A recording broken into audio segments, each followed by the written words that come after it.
Hello, welcome to our Advent Reflections. So today is the 5th of December and we're going to be looking at the title Light of the World, a name that was given to Jesus. So Jesus actually referred to himself as Light of the World in John chapter 8 verse 12.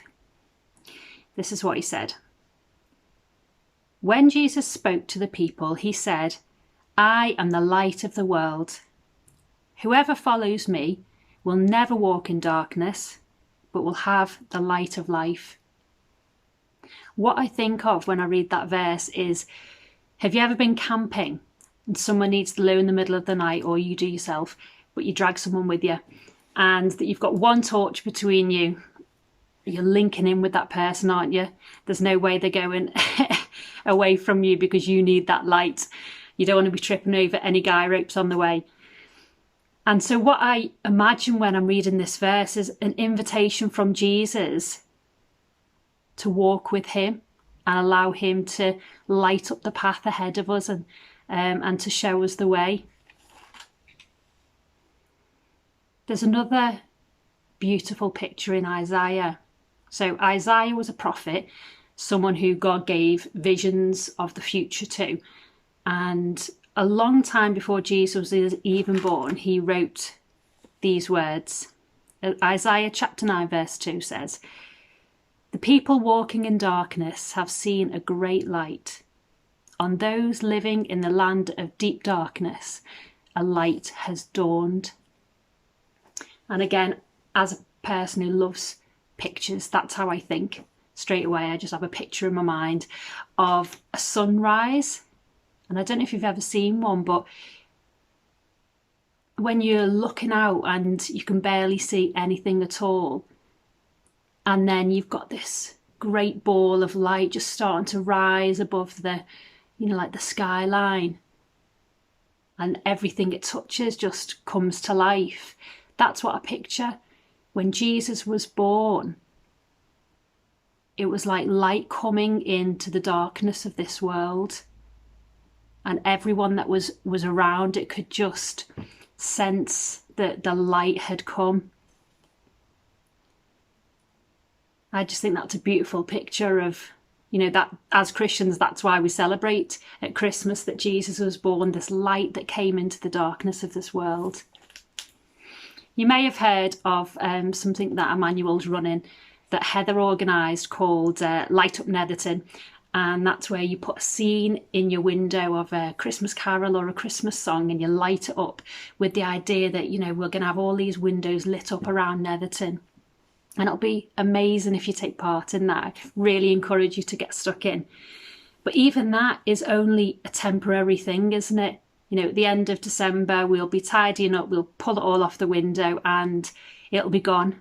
And the amazing thing about the light that Jesus brings is that it's forever. It's not temporary. So when we're celebrating at Christmas, it's a light that is never going to leave us if we let it into our lives. If you take part in that and you send us your address, we'll be bringing little goodie bags round, and in it will be a Christmas card. And this is the verse that will be on the Christmas card. It's a verse from John chapter 1 verse 5. And it says this: "The light shines in the darkness, and the darkness has not overcome it." I love that verse. The world seems so dark at times, doesn't it? Sometimes for others more than yourself.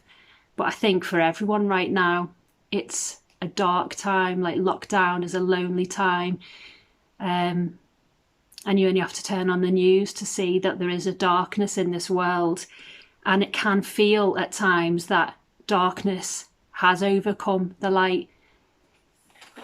But we are promised here that the light will not be overcome by the darkness.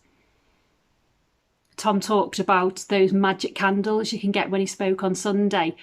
You put them on a birthday cake, try and blow them out, and it looks like the light has gone, but up pops the flame again. And that again is this picture of when you think all hope has gone, when you think the light has gone out, just takes a little spark and the flame just comes right back up again.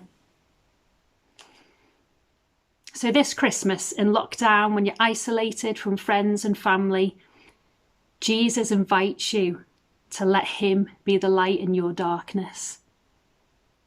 And as Christians, let's try and follow Jesus' example to be light in the darkness. And I was thinking about these Christmas lights and the ones that we put on our window. When you have them on in the day, the contrast isn't enough to kind of really make them pop out, is it? You know, you can walk past someone's window and it's not that impressive when the lights are on. But when it's dark outside, that is when the lights come into their own, isn't it? And I was thinking about that, how sometimes when times are good and we've got nothing to worry about, nothing to really pray about or trust God about, then maybe our faith isn't ignited as much in us and we don't think about it as much. But when times are dark and we really need God, that is when, as Christians, our light can shine even more in the darkness. And Jesus set that example. Wherever he went, he was a light. And so let's think about how today we can be a light in our community in these dark times. And if you're someone who doesn't know Jesus yet, the invitation is there for you to let him be the light in your darkness. Have a great day, and please keep joining us for these Advent reflections. Bye for now.